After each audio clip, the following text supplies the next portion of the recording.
मेरे चैनल से जुड़े हुए तमाम शिक्षक भाई बहनों का स्वागत है। दोस्तों, इस समय बिहार में सबसे ज़्यादा अगर असमंजस में हैं, धोखा खा रहे हैं, तो वो हैं बिहार के विशिष्ट शिक्षक। जी हाँ, नियोजित शिक्षक जैसे 20 वर्षों के पद पर रहते हुए सारी सुविधाओं को पा करके या पाते हुए उन्होंने सरकार की बातों को मान करके सक्षमता परीक्षा दिया। सक्षमता परीक्षा दिया। देखिए, कोई भी परीक्षा व्यक्ति देता है अपने उज्जवल भविष्य का कामना करता है, तो उज्जवल भविष्य के लिए देता है कि उसका भविष्य जो है वो सज सके, उसका भविष्य जो है वो संवर सके। लेकिन बिहार में उल्टा हो गया। दरअसल सरकार का दोष दें या हम सभी शिक्षक अपने दोष लें, ये तो आत्मविश्लेषण की बात है। देखिए, और जो विशिष्ट शिक्षक के लिए सक्षमता परीक्षा दिया, दरअसल उसमें सेवा निरंतरता लिखा ही हुआ नहीं है। समझ गए? सेवा निरंतरता लिखा हुआ है ही नहीं। और अब जो है विशिष्ट शिक्षक जो बने हैं वो सेवा निरंतरता की मांग कर रहे हैं। ठीक है, कि सेवा निरंतरता दीजिए। जबकि देखिए, यही बात को हटा करके अब देखिए सरकार की नीति जो है स्पष्ट हो रही है। यही बात से बचने के लिए गवर्नमेंट ने नियोजित शिक्षक से हटा करके उन लोगों को सक्षमता के माध्यम से विशिष्ट शिक्षक बनाया गया। ठीक है, ताकि पीछे जो 20 वर्ष से जो सेवा है उसमें टूट हो जाए और नई नियुक्ति हो जाए। और ओपीएस का लाभ यहाँ दे देते हैं, इसी पैसा को काट कर इधर ओपीएस का लाभ दे देते हैं और बाकी वेतन समान होगा। ये सरकार की मंशा है। आगे क्या होगा ये तो आने वाला बात है। लेकिन अब देखिए कि अभी तक 9 महीना 10 महीना हो गया। 9-10 महीना में अभी तक सरकार के पास ही संचिका है। ठीक है, वित्त विभाग को अभी तक भेजा ही नहीं गया है। दूसरी बात, फिर तीसरी की देखिए, अभी तक जब भेजा ही नहीं गया है, तो अब जब वो भेजे हैं तो 2 सप्ताह का वक्त मांगा है। 2 सप्ताह होने का मतलब है कि ये जाएगा कम से कम भी तो 20-22 तारीख को। ठीक है, 20-22 तारीख को तक 2 सप्ताह में उसका कुछ सकारात्मक परिणाम आएगा। तो मान के चलिए कि 15 दिन से 20 दिन रखिए, तो 20 दिन होते होते इसको 20 से 22 सितंबर का समय लग जाएगा। 22 सितंबर से लगने के बाद फिर तत्काल तो नहीं मंत्रिमंडल में जाएगा। फिर मंत्रिमंडल में उसको जाने में 2-4 दिन वक्त ही लगेगा। फिर मंत्रिमंडल की बैठक हो पाती है या नहीं, ये तो आने वाला वक्त बताएगा। लेकिन फिर मंत्रिमंडल में जाएगा, उसके बाद फिर इस पर मुहर लगेगी। दोस्तों, जुलाई के पहले अगर चला जाए तब तो कुछ ठीक भी है। उसके बाद वहाँ जाने के बाद क्या होगा ये तो ऊपर वाला ही बता सकता है। लेकिन जुलाई के पहले ही जाना चाहिए। लास्ट जुलाई में जो है वोटर पुनरीक्षण का कार्य हो रहा है, तो जुलाई भर तो चुनाव आचार संहिता नहीं है। 22 नवंबर से पहले सरकार का गठन हो जाना चाहिए। ठीक है, अब उसके बाद 1 महीना 20 दिन का वक्त बचता है सरकार के पास। ठीक है, 1 महीना 20 दिन ही नीतीश गवर्नमेंट रहेगी। उसके बाद फिर नए सिरे से अब तो चुनाव के बाद पता चलेगा कि सरकार किसकी रहेगी होगा। अब चुनाव आचार संहिता जो है वो 5 से लेकर के 8 तारीख तक हर हाल में जो है 8 अक्टूबर तक हर हाल में बिहार में चुनाव आचार संहिता लग जाएगा। हर हाल में लास्ट डेट दे रहे हैं 8 अक्टूबर। ऐसे 1-2 अक्टूबर को भी हो सकता है, यानी लेकिन 5 से लेकर के 8 अक्टूबर के बीच में चुनाव आचार संहिता लग जाएगा।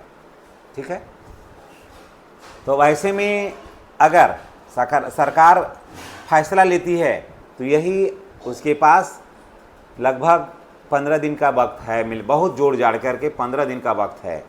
और नहीं तो फिर नहीं, अगर लेगी तो लास्ट कैबिनेट के बैठक में लेगी और उसके बाद फिर ये चुनाव में जाएगी। कारण कि ये बनाएगी तो चुनावी मुद्दा बनाएगी। लेकिन ऐसे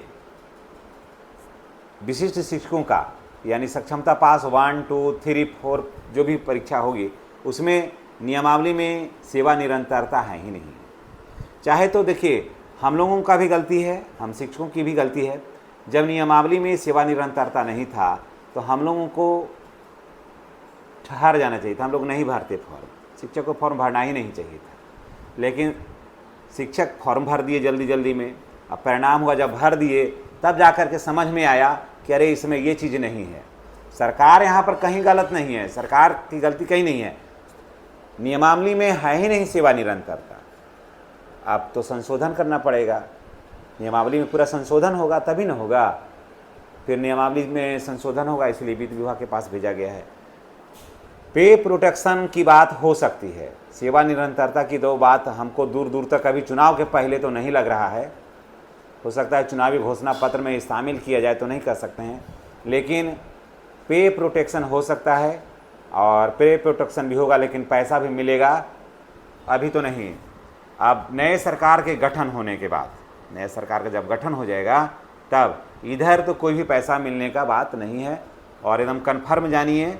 और नवंबर दिसंबर यानी कि 26 में ही मिलेगा।